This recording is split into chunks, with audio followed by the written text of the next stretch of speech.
buffalo carp, man. Nice rat fish. Oh yeah, baby. Can't screw it up. No. Click. That was awesome. I saw it bust shad. Threw my deep crank in there. Boom! She smashed it. Alright guys, real quick.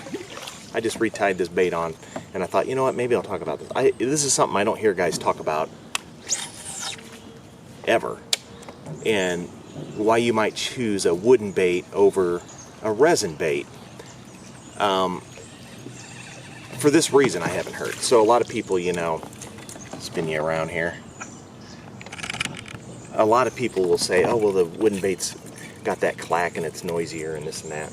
And that's true, it does sound different. But the reason I choose a wooden bait, so this is Johnny Rat, I choose the Husky Hisuzi often, stuff like that, is because they're way, way lighter. So, you know, this bait's less than 2 ounces. It's like 1.5 ounces or something. You know, a Husky Hisuzi I think is like 3 ounces, and it's a 10-inch bait. And so what that means is I can one-handed roll cast in that bait into tight spaces quietly. A resin bait, it's like clunky, makes a big splash. You don't have as much control over it. But you know, this Johnny Rat, I can very quietly, one-handed place that thing anywhere, pretty much, you know. And do a roll pitch, very easy to do with this bait. A resin bait, I have to use 2 hands. It's like you can't quite, you know, it's not the same. So that's one consideration. If you've got a lot of tight, you know, close quarter stuff that you're fishing, I almost always pick a wooden bait just because it's so much easier to present that thing quietly. So like here, you know, we got tournaments going all the time.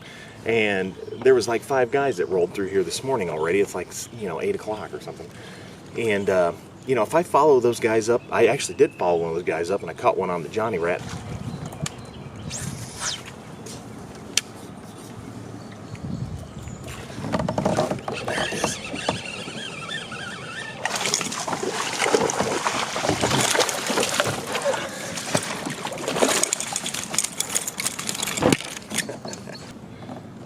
Johnny Rat.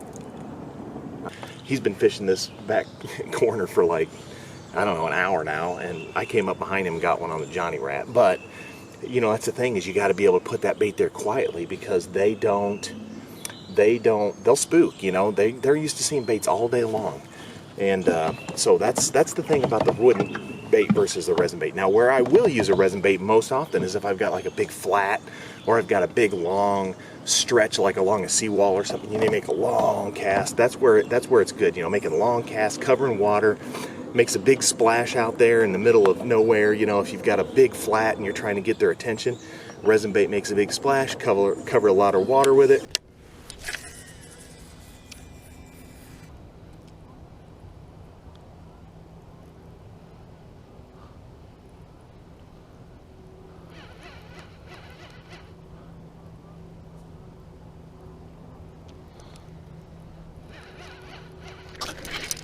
Whoa! See that smash?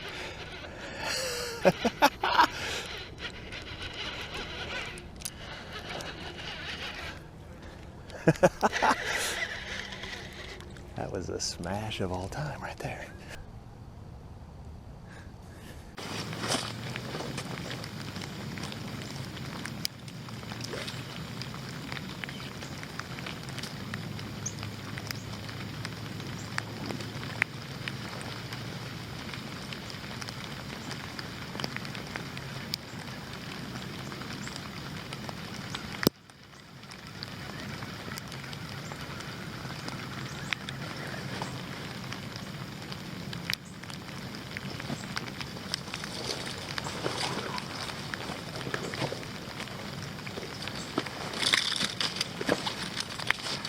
Fish wanted it. But if you're like real close, you know, to this kind of crap, see what I'm doing here?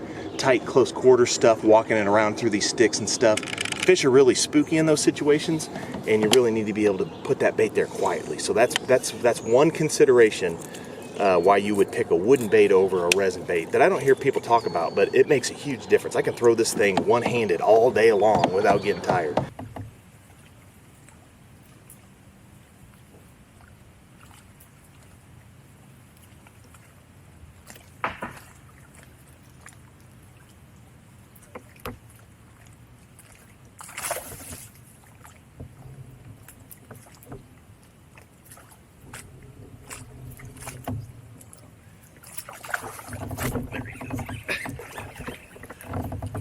Big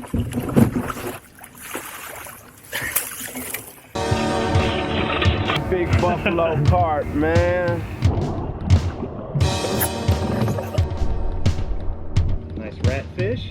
Oh yeah, baby. Can't screw it up. No. Click. That was awesome. I saw it bust shad. Threw my deep crank in there. Boom! She smashed it.